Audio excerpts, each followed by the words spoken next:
નમસ્કાર મિત્રો, પત્રકારત્વમાં એવું કહેવાય છે કે જો કૂતરો માણસને કરડે તો it is not a news, પણ જો માણસ કૂતરાને કરડી જાય તો એ કંઈક નવીન વાત છે. એટલા માટે ઇટ ઇઝ એ ન્યૂઝ. એટલે એવી જ વાત અત્યારે એમ કરવાની છે કે ભારતીય જનતા પાર્ટી ગુજરાત લોકસભાની કેટલી બેઠકો જીતવાની છે, એટલે કઈ કઈ બેઠકો જીતશે it is not a news, પણ કઈ કઈ બેઠકો હારી શકે છે તેના ઉપર વાત કરવી જોઈએ. કારણ કે અત્યાર સુધી એવું થયું છે, છેલ્લી બંને લોકસભા ચૂંટણીઓમાં 2014 અને 2019, 2014 અને 2019 બંનેમાં ગુજરાતના પનોતા પુત્ર અને વડાપ્રધાન નરેન્દ્રભાઈ મોદી ગુજરાતી હોવાને નાતે, ઉપરાંત ભારતીય જનતા પાર્ટીનો ગુજરાતમાં પ્રભાવ હોવાને કારણે 26 લોકસભા બેઠકો ભાજપે અંકે કરી હતી.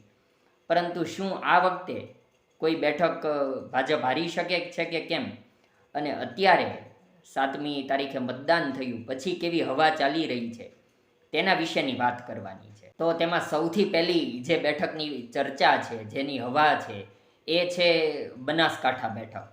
બનાસકાંઠા બેઠકમાં ગેનીબેન ઠાકોરને કોંગ્રેસના ખૂબ જ પાવરફુલ નેતા માનવામાં આવે છે, અને ત્યાંનો જુવાળ અત્યારની હવા એવી છે કે એ બેઠક કોંગ્રેસ જીતી શકે છે અને ત્યાં ભારતીય જનતા પાર્ટીને હાર થઈ શકે તેમ છે. ઉપરાંત જે અન્ય બેઠકોની હવા છે તેમાં ચૈતર વસાવાની ભરૂચ બેઠકની વાત છે.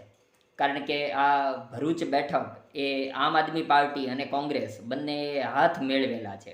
અગાઉ તો કોંગ્રેસ એવું કહેતું હતું કે ભારતીય જનતા પાર્ટી અને આમ આદમી પાર્ટી બંને એક છે, બંને હાથ મેળવેલા છે. પરંતુ અત્યારે કોંગ્રેસે આમ આદમી પાર્ટી સાથે હાથ મેળવ્યા છે. ચૂંટણીઓમાં તડજોડના રાજકારણ ચાલ્યા જ કરતા હોય છે. એટલે ભરૂચ લોકસભા બેઠકમાં જે કોંગ્રેસ અને આમ આદમી પાર્ટીની યુતિ થઈ અને તેના જે ઉમેદવાર છે ચૈતર વસાવા, તેને મજબૂત ઉમેદવાર માનવામાં આવે છે. એટલે શું ભારતીય જનતા પાર્ટી આ બેઠક ગુમાવે છે કે કેમ, એ જોવાનું રહેશે. ઉપરાંત આણંદ બેઠક ઉપર ભાજપને હાર મળી શકે તેવી હવા અત્યારે સોશિયલ મીડિયામાં ચાલી રહી છે, મીડિયા જગતમાં ચાલી રહી છે. ઉપરાંત જે બેઠકો માનવામાં આવે છે એ જામનગર, ત્યાં ક્ષત્રિય સમાજ આંદોલન કારણભૂત બની શકે તેમ છે. ઉપરાંત જે બેઠક છે અમરેલી, કારણ કે અમરેલીમાં એ ભારતીય જનતા પાર્ટીમાં અંદરનો વિખવાદ સપાટી ઉપર આવ્યો હતો.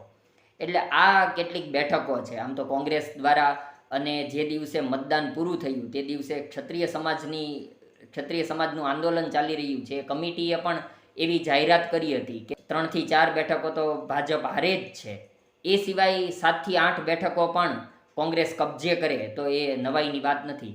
અત્યારે એ પણ વાત કરવી પડે કે 26 લોકસભા બેઠકોમાંથી એક બેઠક તો ભાજપે અંકે કરી લીધી છે, સુરત બેઠક.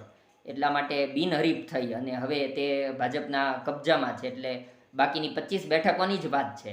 જોકે દર વખતે એવું થાય છે કે એવી ચર્ચા અને એવી હવાઓ ચાલે કે ભાજપ ઘણી બધી બેઠકો હારે છે. છેલ્લે વિધાનસભાની જે 2022ની ચૂંટણી થઈ ત્યારે પણ એવી વાત હતી, પણ ભાજપે 156 વિધાનસભા બેઠકો મેળવીને રેકોર્ડ કર્યો હતો.